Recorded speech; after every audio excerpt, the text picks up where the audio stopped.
Hey everyone, my name is Perry, and welcome back to the Cassette Phase.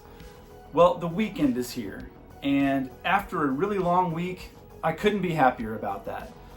It's going to be a really busy weekend around here, but it's also going to be a fun one. My daughter does competitive dance, and she has a recital coming up on Saturday, which is always a good time. And then on Sunday, as an early Father's Day gift from the family, we're going over to Arlington for a baseball game, which is going to be awesome because it's the Texas Rangers, which is my favorite American League team, against the St. Louis Cardinals, which is my favorite National League team, and really my favorite baseball team overall, as I've talked about before.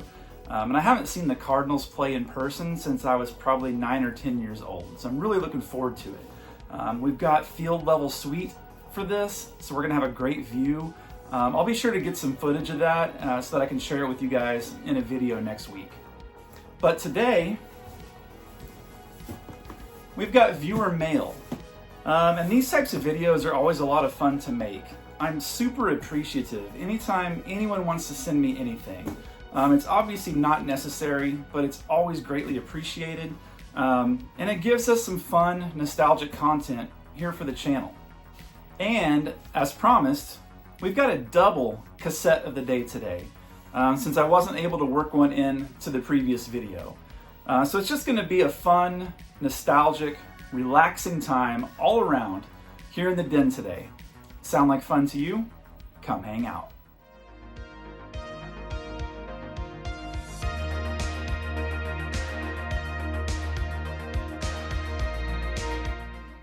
Okay everyone, welcome back to the Ottoman here on another great day in the den.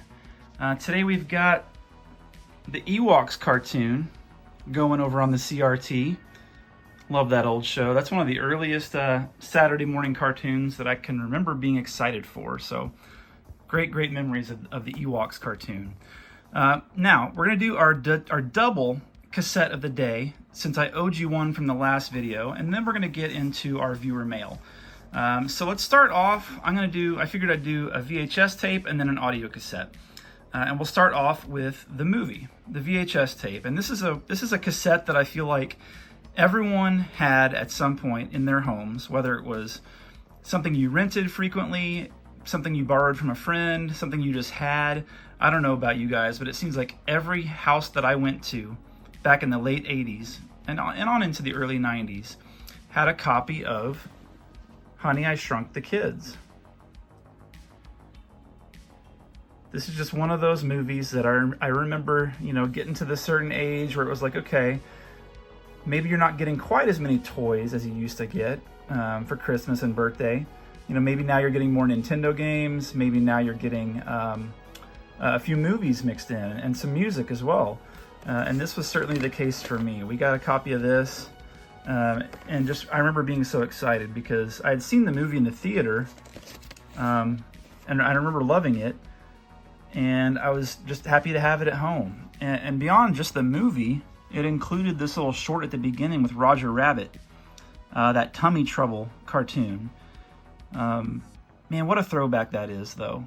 Going to the movies, yeah, you've got previews and trailers and commercials, although the commercials weren't quite as extensive as they are now, I think. But you got yourself a nice little cartoon before the feature presentation. And I can remember even earlier than that, they would run like Looney Tunes and Tom and Jerry and stuff like that on the big screen before even the previews and things started. So that's kind of what this makes me think of. And yeah, just a fun movie. If you think about it too, late 80s here, the effects weren't bad. A lot of practical stuff, a lot of really cool set pieces. In fact, there used to be a full attraction at Disney World based on this movie where you could like climb around on big giant blades of grass, which I thought was just so cool. And I don't remember the name of the girl in this, but I feel like this was one of those movies where we all had a little crush on the older sister in the movie. Yeah, I mean, you just got Rick Moranis and his kids going on an adventure through the backyard. after they've been shrunk. What's not to love? Pretty common VHS tape there. Again, one that I'm pretty sure everybody has had at one point or another, but one of my favorites from that particular era, Honey, I Shrunk the Kids. So let's move on to the second part of our cassette of the day. All right, so for the next part of today's double cassette of the day, we're looking at an audio cassette. For an album that I don't honestly love front to back, it definitely has its peaks and valleys, but there are 3 songs or so on here that are just about as nostalgic as it possibly gets for me. So this is, again, late 80s, 1989 specifically. We've got Phil Collins, But Seriously. And not the most interesting cover. It's just Phil there looking pensive, thinking about life. But this would have been right around the time when I had discovered MTV. And I remember sitting at home during the summertime watching music videos during the day. And there were several from this album that would come on that I just loved. And, you know, going back and listening to the songs, of course, but watching the videos especially is just about as nostalgic as it possibly gets when it comes to music. And the songs are, as I'm sure you can probably figure out, there's one called Do You Remember? Fittingly titled. And then there's another one called I Wish It Would Rain Down. And then the last one is Another Day in Paradise. And all 3 of those had videos. And, you know, the production value was kind of similar on them, if I remember correctly. But that Do You Remember song specifically, it stands out. It's almost like watching, you know, an old episode of The Wonder Years or something. You know, it's got that old-timey vibe to it, just, you know, childlike wonder and just overwhelming nostalgia. And that's kind of what that song is. It encapsulates all of that. So I consider this to be part of the heyday of MTV. You know, watching videos that would come on from Phil Collins, and just something about his voice is it just immediately transports you back to that time. So I thought that would be a good one to talk about for today's double cassette of the day. Okay, moving along. Let's open some viewer mail. As you can see, we got a pretty good sized box here. And this isn't just any viewer mail. This comes from longtime friend of the channel, from the days before the channel's existence. Good friend Dante, I think you've probably seen him in the comment section a few times, as Santo, is it Lowry? Santo Lowry, I believe, is what his YouTube handle is. You know, this is a personal friend of, let's see, how many years now? Shoot, almost 20. I think it's been since about 2006. We worked together at a place here in Texas, and have stayed friends ever since. One of my few real life friends that I see on a somewhat regular basis. You know, comes along to conventions, and we go out and have a few beers every now and then. And he wanted to send something over for the channel. So let me go ahead and open this up, and we'll see what we've got. All right, we've got it open, and I'm going to try to do this as best I can with one hand, with minimal cuts to the video, which I'll still probably have to do a few, so just bear with me. We do what we can here. So let's see what we got. Okay, so right off the bat, I had a feeling this was going to be heavily video game related. Dante's a big video game fan, knows way more about that stuff than I ever will. Oh my goodness, and he had told me about this game when I first started the Genesis collection. And if you go back, several videos at this point, you'll see one that was called Lifelong Nintendo Fan Starts a Sega Genesis Collection. And I've been doing that. It's grown quite a bit. And I'm probably gonna have to do a separate video to update you guys, because now I've got a couple more items to add to the collection. But here we've got Booger Man, a pick and flick adventure.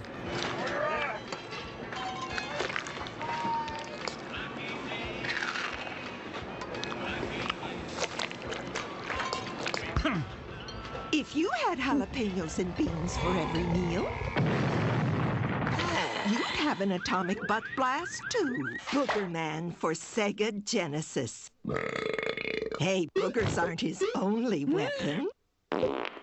Wasn't me. And he had mentioned this game to me a while back and said, if you're starting a Genesis collection, you got to go after Booger Man. So I've had it in my watch list for a while on eBay and just never pulled the trigger. And I've never come across one in the wild that was reasonably priced. I love that this is boxed. You know, I've got about an even split on loose cartridges and boxed ones. Let's see if I can get this open. And there it is in all its glory. I can't wait to do a few more reaction videos with you guys where I play these games for the first time. And I'll definitely have to feature this guy here. You gotta just love the gross out humor that they gave us back then. You know, with the Mad Balls and the Garbage Pail Kids and all that type of stuff. I mean, here we've got it right here in video game form, Booger Man. So can't wait to play that one. Let's see what we got next here.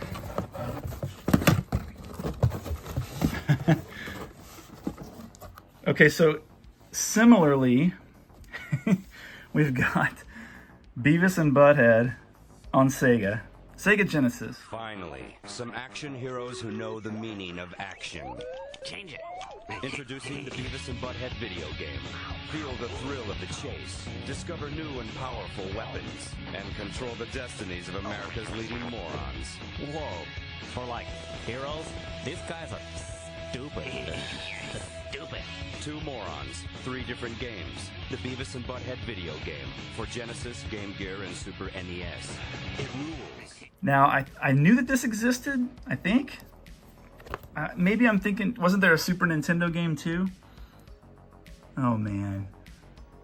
Yeah, and Dante's a little younger than me, so Beavis and Butthead were hitting their prime popularity when I was probably 6th, 7th grade, somewhere in there. But man, remember they were everywhere. And I don't know about you guys, but at my school it got to a point where like the kids were doing the voices so much and mimicking some of their actions that like the school had to ban Beavis and Butthead related stuff. Like, don't wear that Beavis and Butthead t-shirt to school anymore. You're not allowed. Oh man. You know, I could probably quote this TV show more than I even care to admit, honestly, and the movie as well. Never played the video game, but now I will, and I'll do a reaction to it with you guys. Thank you, sir. Let's see what else we got. Looks like we've got an audio cassette here on top. All right, we've got more 90s gold here. So, The Crow was a movie that was known, at least to me, it was known more for its soundtrack than it was for the movie itself. And I know there was some stuff around the actor and stuff that happened during filming and all that that's like, you know, kind of adds to the legend and behind this film, but absolutely epic soundtrack. See if I can get it to focus. Yeah, so if you're a fan of 90s alternative music, you know, which for me, again, would have been my teenage years, you know, the time when I first started driving, and wow, and things like Stone Temple Pilots. I actually have a playlist on my Spotify. I don't know if any of you guys ever watch my mixtape videos when I make those, but whenever I make a mixtape on the channel, I put the playlist together and add it to Spotify and make it public, so you guys can actually go listen to it there if you want to. But I have a playlist on Spotify called Flannel on a Dyno VFR, and that's a very specific description for this type of music. It's loaded up with, you know, things like Screaming Trees and Stone Temple Pilots and Nirvana and Pearl Jam and Smashing Pumpkins and Soundgarden and Alice in Chains and all those types of things that we listened to as angsty teenagers in the early, mid, and on into the late 90s. So I never owned this on cassette. I think I had the CD when I was younger, but I never had the tape, so I'm really glad to have that now. It will get listened to, as I'm sure you know. All right, what do we have here? We've got a box inside of a box, so let me move that to the side. All right, and I may need to put you down for a minute so I can get this open. Well, looks like I'll have to, yep. So give me just a second, I'll be right back with you. Okay, I've cut the tape. Let's see what we've got. Now this is pretty lightweight. So, oh, I think I know what this might be. And man, you did not have to do that. That is beyond generous because I know from experience, as you guys know, vintage soda cans are not always cheap, and they're definitely not easy to find. And Dante knows that this was one of my grails when it comes to the soda can collection. So let's just take that in for a minute. Look at that. Surge.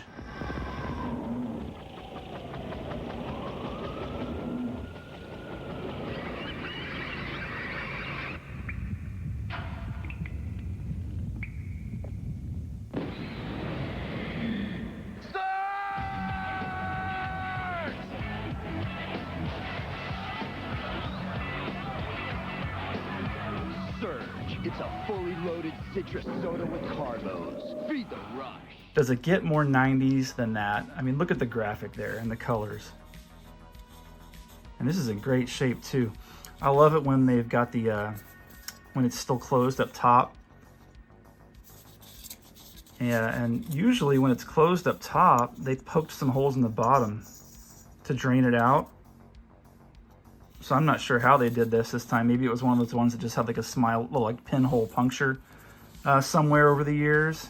And it just survived. But yeah, I've been looking for one of these for a long time to go with the Crystal Pepsi that I just recently obtained.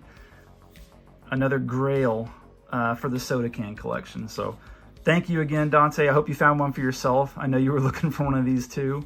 Man, they need to bring this drink back. I know they bring it back every once in a while with a graphic that's way more generic looking. And it's usually a taller can, and it makes you think you're just getting one of these modern day energy drinks. That's what it reminds me of anyway, whenever you see it come out now. But this is the original. This is the one. It makes me think of my my middle school vending machines. They had a few of them in a row in the cafeteria, and the Surge was always sold out. So you had to settle for like Mr. Pibb or something like that. But if you go over by the locker room, and I played for the basketball team back then, there was a vending machine there that not a lot of people knew about, and it was always stocked up with Surge. So that's usually where I got my supply. So this is going to find a place on the shelf for all to see on display. It's going to go great here in the den. Really, really awesome viewer mail haul this time. Pull all this back over really quick.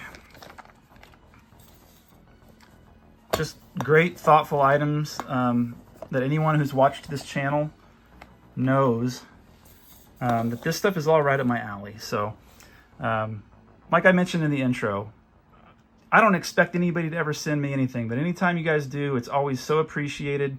This stuff is cherished. It's added to the collection. You know, it gets used, it gets listened to, it gets played, and I couldn't be happier with this haul. So, thanks again. And we'll catch you in the next one. And there we are. So I hope that you all enjoyed our little hangout here in the den today. And if you did, consider subscribing.